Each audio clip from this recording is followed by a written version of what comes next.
Alguma coisa é jogada contra uma parede com duas fendas, e atrás dessa parede tem outra parede em que a coisa jogada vai deixar uma marca. E essa segunda parede que fica marcada é chamada de anteparo.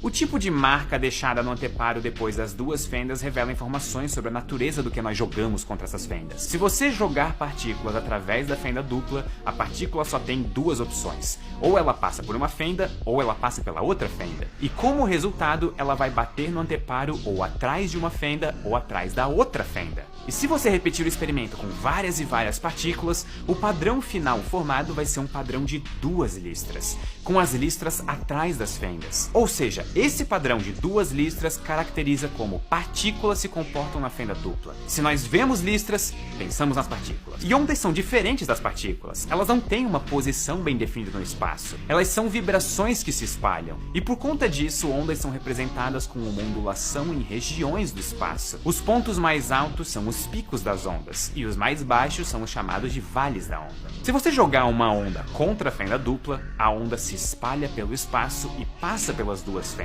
Do outro lado das fendas é como se duas novas ondas surgissem, uma em cada fenda. Quando essas ondas colidem, elas interferem uma na outra.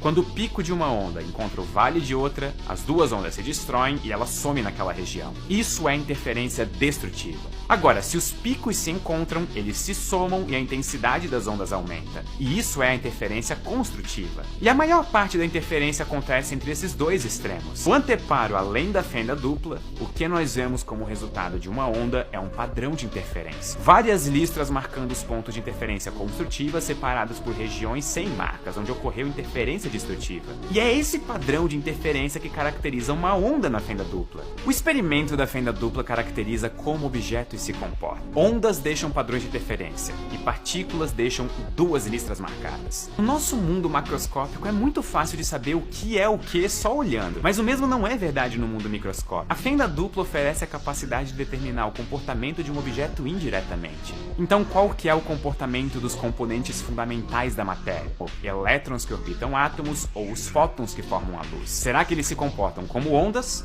ou como partículas? E a resposta é que ambos se comportam como os dois, dependendo de como você montou o experimento.